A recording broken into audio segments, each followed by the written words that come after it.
Hey Wolverines, welcome to this edition of WBLN. I'm Nick Diaz. I'm Santi Ariza. The sixth graders are taking the science outside of the classroom. Nick has a story. A couple weeks ago, Ms. Reese's sixth grade classes conducted a group project that allowed them to get outside the classroom and have a different experience of what class is like. This lab allowed the students to work together in groups in a different setting outside of the classroom.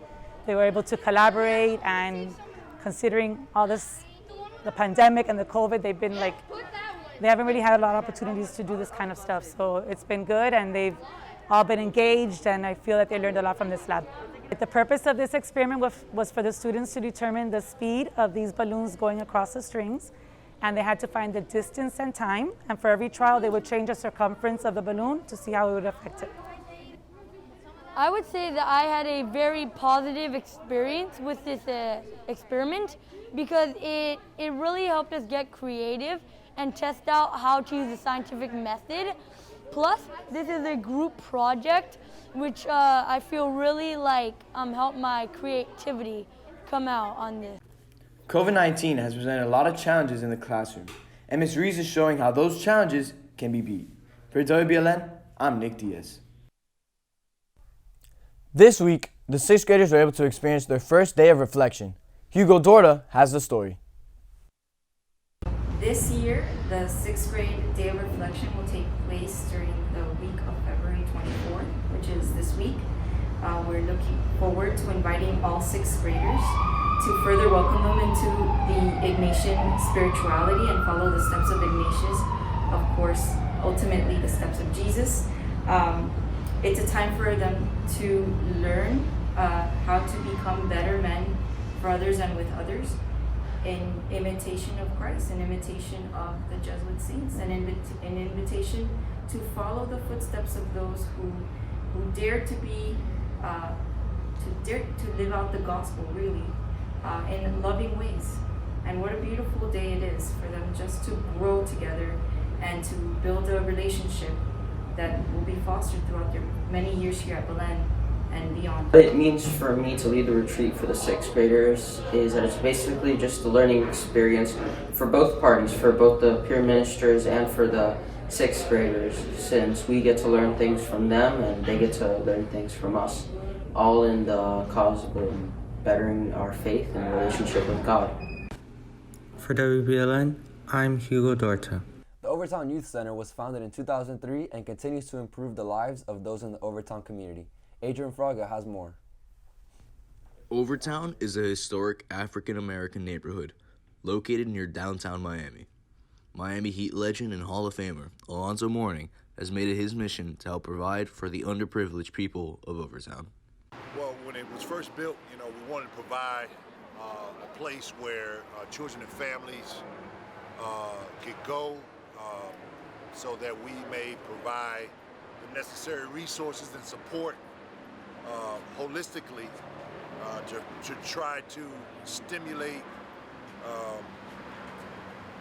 positive, productive change in the family.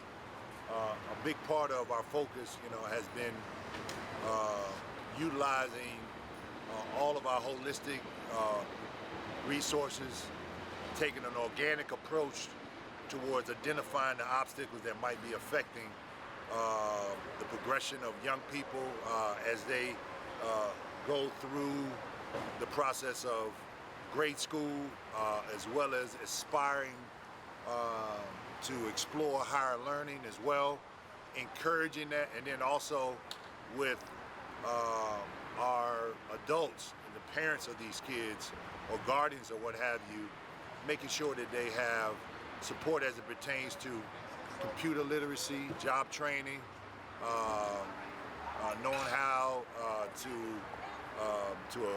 find out what their credit is, and identifying their credit reports, and knowing how to fill out an application, things of that nature, just simple things that we kind of take for granted, helping them understand the overall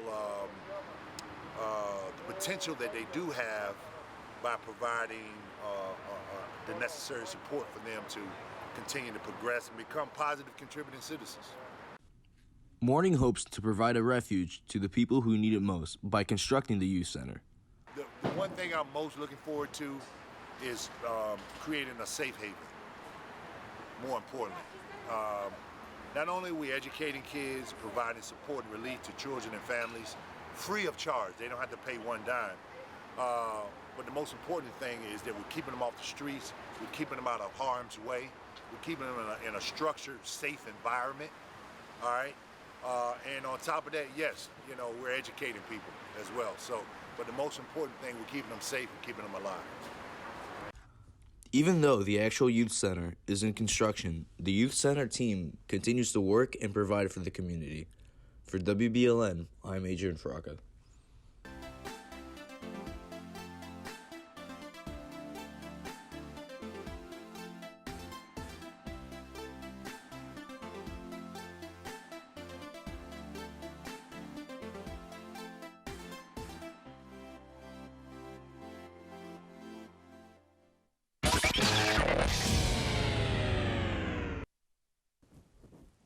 Hey Wolverines, I'm Isaiah Fuller, and let's get right into your sports for the week. The varsity soccer team beat Eagle Galley High School 2-1, landing on a spot in the state semifinals tomorrow.